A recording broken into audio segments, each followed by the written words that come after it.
करेंगे, ठीक है। तो this is basically the Indian economic history. उसके बाद हम लोग पढ़ेंगे मनी एंड बैंकिंग। यहाँ पे ये है मैक्रो इकोनॉमिक्स का पार्ट। मैक्रो इकोनॉमिक्स ये आएगा, 7 क्लासेस लगेंगे, मोटा मोटी हम लोगों को 6 मार्क्स मिल जाएगा इसमें। तो ये जून में कवर हो जाएगा, ठीक है पूरा। फिर करंट चैलेंजेस इन इंडिया, अगर तुम लोग देखोगे ये भी 20 मार्क्स का है, इसमें भी 5 चैप्टर है, ठीक है। तो ये जुलाई और अगस्त में कंप्लीट हो जाएगा। तब तक तुम लोग को आ जाएगा हाफ ईयरली तक तुम लोग मोटा मोटी ये जो इंडियन इकोनॉमिक्स है वो पूरा कंप्लीट कर लोगे। मनी एंड बैंकिंग तुम लोग का हो जाएगा, और हम लोग फिर उसके बाद वाले स्टेज में बैलेंस ऑफ पेमेंट करेंगे, 6 मार्क्स का कंपैरिजन बिटवीन, ये इंडियन इको का लास्ट का एक छोटा चैप्टर है, बहुत इंटरेस्टिंग है, और 8 मार्क्स आता है उससे, ठीक है। फिर हम लोग नेशनल इनकम करेंगे 10 मार्क्स का, अक्टूबर और नवंबर, इसमें 2 महीना लगेगा। उसके बाद हम लोग गवर्नमेंट बजट करेंगे 6 मार्क्स का, और उसके बाद हम लोग करेंगे इनकम एंड एम्प्लॉयमेंट, वो आएगा 12 मार्क्स। एक इनकम से शुद्ध ओरा ना टाका खाए गवर्नमेंट কিছু করছে ना, ये सब बात तुम लोग ऐसे ही बोलते हो। अब तुम लोग जान के बोलोगे, समझ के बोलोगे, ठीक है, ये सब चीजें तुम लोगों को समझ में आएगी। मनी एंड बैंकिंग, करेंसी क्या है, একটা 500 টাকার নোট, भाव और कौतो वैल्यू उसका, उसमें से अगर बोलो लिक्विड, एकदम गलत। ये है लिबरलाइजेशन, प्राइवेटाइजेशन और ग्लोबलाइजेशन, ठीक है। ये रिफॉर्म्स आए थे 1991 में, ये रिफॉर्म्स आए थे। उसके लिए आज तुम लोग बोल सकते हो, जो तुम लोग इतना गर्व से बोलते हो ना कि इंडिया ऐसे किया, इंडिया इतना करना बहुत जरूरी है इंडियन इकोनॉमिक्स। उसमें अगर मैं सबसे पहले से ही शुरू करता हूँ, ancient and medieval India before 1700s, India was one of the richest country in the world, contributing nearly 25% of global GDP during Gupta and Maurya empires. The economy was based on agriculture, trade and handicrafts, with famous trade routes like Silk Road. Indian textiles, spices, gems were in high demand in Europe and Middle East and China. तो ये थी अच्छी बात, मतलब मैं तुम लोग का जो जहां से बुक शुरू हो रहा है उससे थोड़ा और पीछे लेके आया हूं, ताकि तुम लोग को समझ में आए कि हम लोग क्या थे, उसके बाद हम लोग कहां पे चले गए, ठीक है। हाँ, ये पीरियड नहीं है, ये पीरियड नहीं है हम लोगों के इंडियन इकोनॉमिक्स में। ये मैं बस यही स्लाइड है उसके बारे में, ये बोलने के लिए कि इंडिया वाज फ्लोरिशिंग, इंडिया कितना आगे था, इंडिया कितना कंट्रीब्यूट करता था, 25% ऑफ ग्लोबल जीडीपी। अब आते हैं मेन जगह पे, इंडियन इकोनॉमी। यहाँ से तुम लोगों की किताब शुरू होती है और यहाँ से हम लोग पढ़ाई शुरू करेंगे। बेसिकली तुम लोग आज जानोगे, आज कुछ लिखने की जरूरत नहीं है, आज सिर्फ हम लोग सुनेंगे, मतलब तुम लोग सुनो, मैं बोलता हूँ और रिलैक्स, डोंट वरी। आज कुछ मत लिखो, आज इंट्रोडक्टरी क्लास है, आज कुछ तो तुम लोग को रिलैक्सेशन मिलना चाहिए, ठीक है। अच्छा, इंडियन इकोनॉमी 1947, कब मिली थी इंडिपेंडेंस हम लोगों को, बोल 1947 में, 1947 में हम लोगों को मिली थी। एंड तब इंडियन इकोनॉमी हम लोगों को कैसी थी, तब इंडियन इकोनॉमी हम लोगों को कैसी थी वो हम लोग देखेंगे। तू भी देख, তুই কোন কি দেখছিস, এটা দেখো ইন্ডিয়ান ইকোনমি, এই তো ঠিকই তো দেখছিস, Indian economy in the eve of independence. হ্যাঁ, এটা পড়াচ্ছি,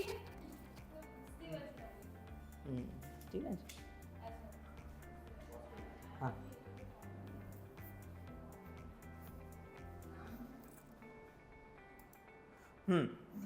तो on the eve of independence 1947 से पहले इंडियन इकोनॉमिक कैसा था, तुम लोग से ही पूछता हूँ, क्या लगता है, अच्छा था या बुरा था? इंडियन इंडिपेंडेंस ब्रिटिश रूल के टाइम पे क्या लगता है, कैसी हालत होगी? एग्रीकल्चर, इंडस्ट्री, फॉरेन ट्रेड, ये सब बहुत हाई चल रहा है, लो चल रहा है, national income, per capita income, ये सब कैसी होगी? तू ही बोल, अच्छा या बुरा? बस यही तो बोलना है, और क्या बोलना है? बोलो।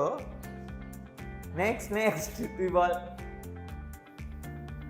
भालो छिलो, एकदम फाटाफाटी। तब लोग अमीर हुआ करते थे, आड़ा भी गरीब हो गए हैं। ठीक है, तू बोल। बहुत बेकार था, ये मस्त आंसर बोला है, बहुत बेकार था। एक्चुअली खराब था, नहीं कुछ नहीं, खराब था। अभी तुम लोग को पता चल जाएगा कैसे, हम लोग वो ही देखेंगे कि क्या था। ओके, सो थोड़ा सा इधर उधर हो गया, ठीक है, कोई बात नहीं। Condition of Indian economy on the eve of independence देखते हैं। सिर्फ आज पॉइंट्स पे डिस्कस करेंगे, तो बुक को बंद कर दे, सिर्फ आज पॉइंट्स पे डिस्कस करेंगे, ठीक है। Low level of economic development. Economic development क्या था? क्या था? Officially no data for GDP, GDP का कोई डाटा कोई किया ही नहीं, लेकिन एस्टिमेट बाय, क्या नाम है, डॉक्टर VKRV राव, जो बोला था जीडीपी ग्रोथ कितना परसेंट था और कितना percent growth in per capita था? 0.50। बहुत हाई फाई था ना? नहीं, खूब ভালো ছিল, बोली কি সুন্দর দেখ, ঠিক আছে। अच्छा, 2% परसेंटेज में है, लेकिन कितना का 2%, ये भी तो जानो। पूरी जीडीपी ही कम थी। आज अगर मैं, आज इंडिया की, सपोज इंडिया टारगेट कर रहा है 5 ट्रिलियन, 5 ट्रिलियन का 2% बहुत होता है, ठीक है। तो उसमें, क्योंकि वो इतना बड़ा अमाउंट है, उसका 2% भी बहुत होता है। लेकिन यही चीज अगर अमाउंट ही कम है, उसका 2% भी कम ही होगा, है ना? तो इसलिए कुछ नहीं था। अच्छा, backward agricultural system due to क्या क्या सिस्टम है? Land tenure system. Land tenure system के बारे में तो सुना ही होगा, जमींदारी सिस्टम, है ना? वो मूवी देखा है, लुटेरा, हवा के झोंके आज मौसमों से लूट गए, দেখেছিস? তুই তো ওই গানে রিল বানিয়েছিস ওই সব গানে, মিথ্যা কথা বলছিস কেন? अच्छा, उसमें वो जमींदार रहता है और जमींदार सिस्टम हट जाता है, ये वाला देखे ना तुम लोग?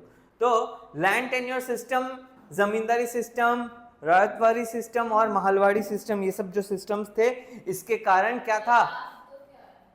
ये सब सेम काइंड ऑफ है, सब लैंड टेन्योर सिस्टम ही है, जिसमें लैंड ओनर्स जो है वो अलग होते थे। मतलब बीच में एक मिडिलमैन रहता था हमेशा, जो एक्सप्लॉइट करता था, जो वहां से रेवेन्यू देके गवर्नमेंट को देता था, गवर्नमेंट मांगती थी उन एजेंट से, ठीक है। अच्छा, forced commercialisation of agriculture. Forced commercialisation, जो एग्रीकल्चर हम लोग को चाहिए भी नहीं, उसके लिए, उसको सिर्फ पैसा कमाने के लिए हम लोग यूज करते थे। इंडिगो का नाम सुना है? ठीक है, उसके बारे में पढ़ेंगे। पार्टीशन ऑफ द कंट्री, उसके बारे में भी आगे देखेंगे। Less developed industrial sector, agriculture sector खराब था, इंडस्ट्रियल सेक्टर में deindustrialization, decline of Indian handicraft industry, systematically deindustrialize किया वो लोग ऐसे नहीं, मतलब वो लोग बहुत दिमाग लगाया। कौन लोग? जब मैं वो लोग बोल रहा हूं, कौन लोग? अलाउद्दीन खिलजी तो कौन? ब्रिटिश। जब मैं ब्रिटिश रूल, उस कॉलोनी की बात कर रहा हूं, वो लोग सिस्टमैटिकली डी इंडस्ट्रियलाइज किया। इंडिया इतना फ्लोरिशिंग कंट्री था, उसको सिस्टमैटिकली डी इंडस्ट्रियलाइज किया। वो कैसे करेगा? इंडिया का खुद का ट्रेड को तोड़ा वो लोग, इंडिया के हैंडीक्राफ्ट इंडस्ट्री पे हैम्पर किया, इंडिया का सामान ही इंडिया को बेच दिया बना के। इंडिया का रॉ मटेरियल्स ले गए और वहां से आके इंडिया में ही वो सामान बेच दिए। অনন্যা শ্রদ্ধার বাড়ি গেছে, বলছে শোন ना একটু চা পাতা দিবি? ठीक है। फिर 5 मिनट बाद गई, बोलती है सुन ना चीनी है? ठीक है ले ले, श्रद्धा भी भोली मन की है, दे दी। उसके बाद फिर 5 मिनट गई, फिर बोलती है सुन ना थोड़ा सा अगर दूध का पैकेट है तो वो भी एक तो दे दे। फिर चली गई। ऐसे करके अदरक ला लिए, सब कुछ ले गए। फिर ना इतनी चालाक है, मस्त एक तो चाय बना के फैंसी कप में ला के श्रद्धा को बोलिए, सुन ना ये देख, चाय मैं बाहर से लेके आई हूँ, बहुत सुंदर है, सस्ता भी है, तू क्या इसको खरीदेगी? तो मैं तेरे को अभी, तो श्रद्धा बोली है আমি কিনবো करके पॉकेट से रुपया निकाल, कत टाका, रुपया दे ली। और तो मटेरियल किसका यूज किया अनन्या? श्रद्धा का। फिर बेच भी किसको रही है? तो श्रद्धा का तो डबल नुकसान, रॉ मटेरियल्स भी दे दिया, पैसा भी दे दिया। तो इसलिए इंडिया का नुकसान हुआ। कैपिटल गुड इंडस्ट्रीज वर लैकिंग। इंडिया में कैपिटल गुड इंडस्ट्रीज जो नहीं के बराबर थी। कुछ इंडस्ट्रीज फादर इंडस्ट्रीज होती है, पता है ना, वो इंडस्ट्रीज चलती है तो बाकी की इंडस्ट्रीज भी और ग्रो करती है।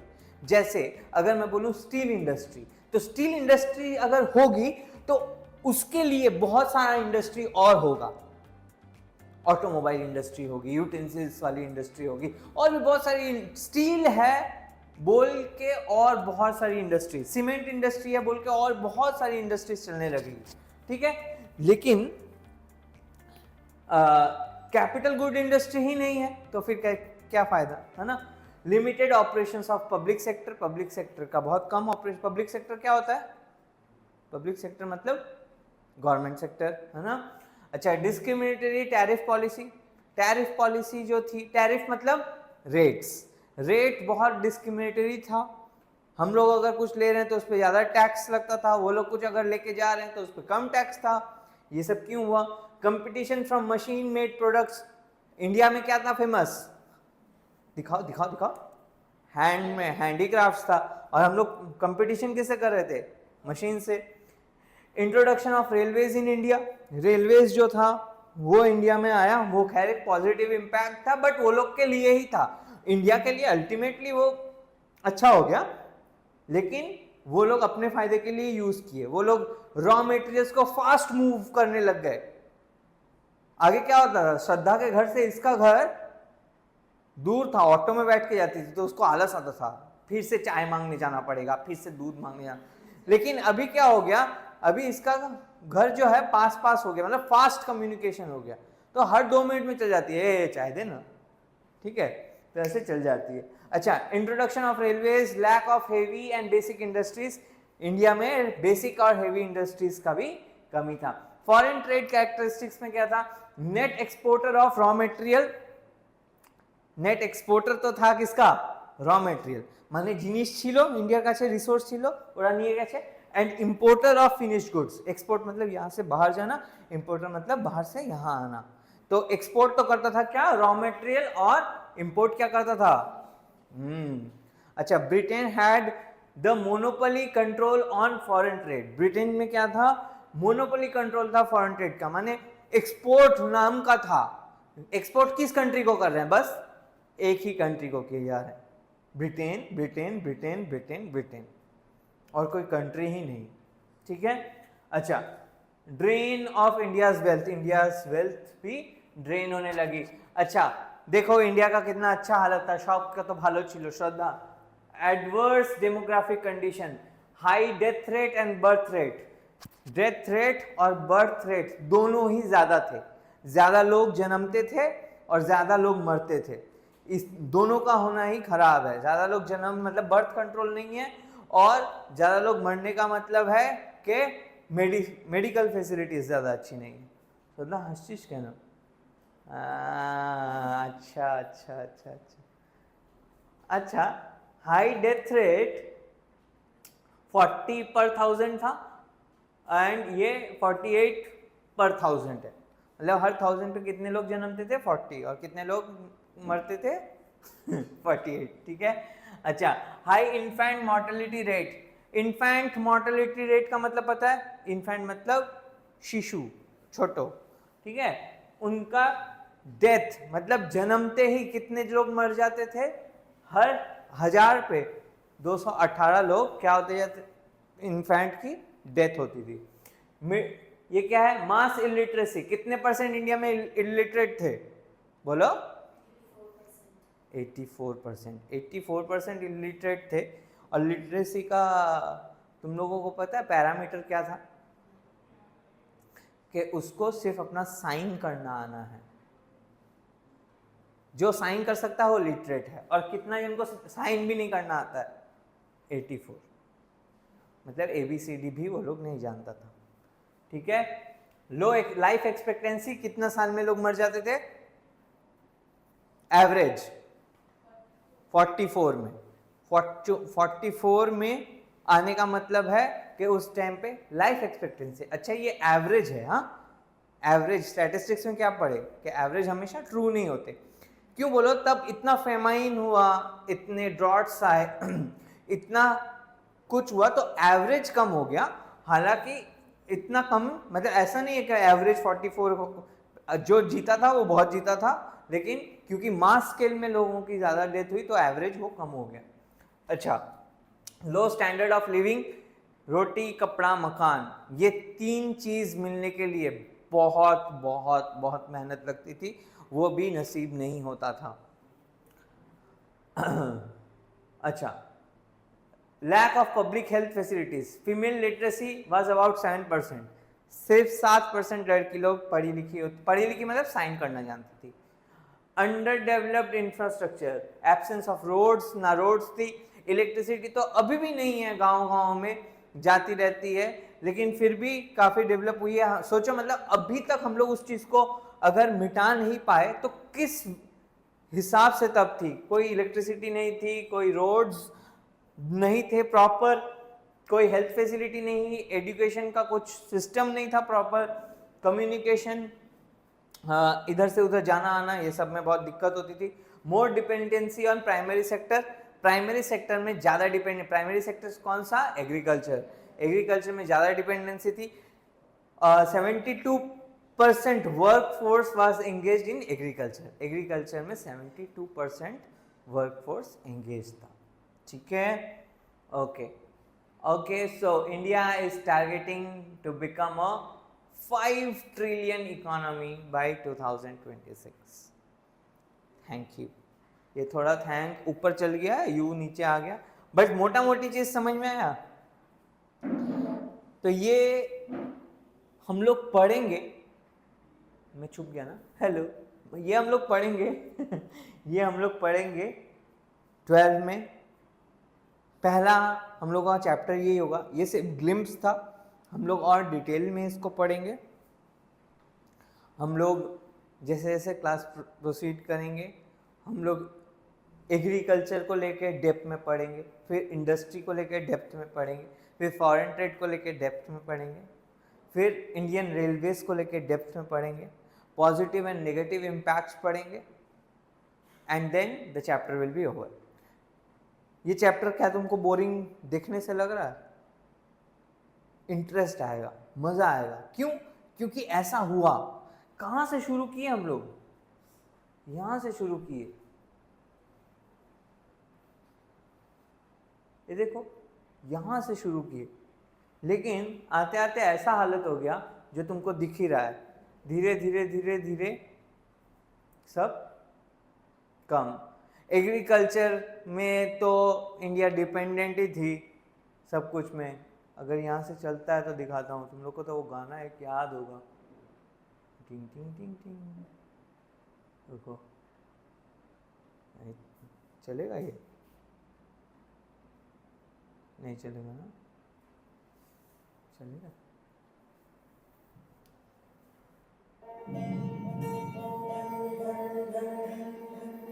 ये गाना सुना है? लगान का सुना है?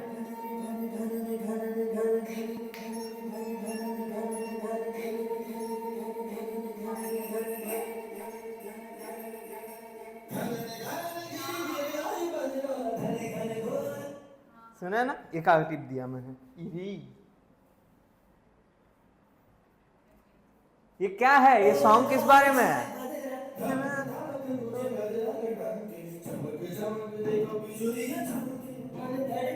देखो, हालांकि ये मूवी है, बट इसमें क्या दोहरा रहा है ये लोग, कि ये लोग कितने खुश हो रहे हैं कि बारिश होने वाली है। मतलब फर्स्ट ऑफ ऑल के उस समय पे सब प्राइमरी सेक्टर में इन्वॉल्व है ना, एंड कि ये लोग कितने डिपेंडेंट है कि ये सिर्फ जो गाना ही रिप्रेजेंट कर रहा है कि बादल बस गरजे हैं और ये लोग खुश हो रहे हैं कि बारिश होगी तो हम लोग इस साल का हम लोगों का फसल उगेगा और हम लोग का जो बेसिक नीड्स है वो लोग पूरा कर पाएंगे। और ये मूवी ही इसी पे ही पूरी टिकी हुई है कि उससे वो दुगना लगान लेता है, तिगुना लगान लेता है, लेकिन और लगान कैसे है, पैसे के रूप में नहीं, यही क्रॉप्स के बदले में। तो ये थी इंडिया की हालत और हम लोग उससे कैसे उभरे वो हम लोग जानेंगे। तो मज़ा आने वाला है पक्का, और बाकी सब लोग आ भी जाए और मस्ती होगी और मज़ा आएगा। ठीक है ना, समझ में आया फर्स्ट? लेकिन very well done in class 11। मेरे ख्याल से ये अच्छा एक तुम लोग के लिए समझने के लिए अपॉर्चुनिटी बनेगी। चलो इसको क्लोज कर देते हैं।